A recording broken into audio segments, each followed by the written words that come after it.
பார்ட்டிக்கு போகலாமாங்க? எப்படா sorry கட்டலான்னு wait பண்ணிக்கிட்டே இருந்தேங்க. ஃப்ரெண்டோட ஆனிவர்சரிக்கு கூப்பிட்டுருந்தாங்க. ட்ரெடிஷ்னல் வேர்ன்னு சொல்லிட்டாங்களா, எல்லாருமே வந்து செம சூப்பரா வந்திருந்தாங்க. ஏன்னா இங்கே வந்து பார்த்திங்கன்னா, சாரி கட்டுறது வந்து ஃப்ரீக்வெண்ட்டாக கட்டவே மாட்டாங்க. அக்கேஷ்னலாக தான் கட்டுவோம். இந்த மாதிரி சான்ஸ் கிடைக்கும்போது அதை மிஸ் பண்ணாமல் போயிடுறதுங்க. அது இன்றைக்கி பார்த்திங்கன்னா, ஃபுட்டெல்லாம் வந்து வெளியிலேயே சொல்லியிருந்தாங்க. வெஜ் அண்ட் நான்வெஜ் செம சூப்பராக இருந்ததுங்க. தலப்பாக்கட்டி பிரியாணி, சிக்கன் 65, சப்பாத்தி, சிக்கன் குழம்பு, அதுவும் வந்து வெஜ்ஜில் பார்த்திங்கன்னா, veg biryani, cauliflower chilli, veg kurma, carrot அல்வான்னு அசத்தலான விருந்துங்க.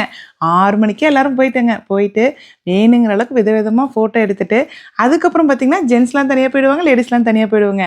அப்படியே உட்காந்து பலமா பேச ஆரம்பித்தோம்னா, எப்படி தான் நேரம் போகுதுன்னே தெரியலிங்க. நைட் 2 மணி ஆயிடுச்சு.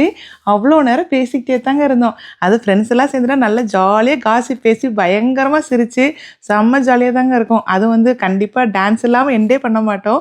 நீங்களாம் ஃப்ரெண்ட்ஸோட சேர்ந்தா என்ன பண்ணுவீங்கன்னு சொல்லுங்கள்.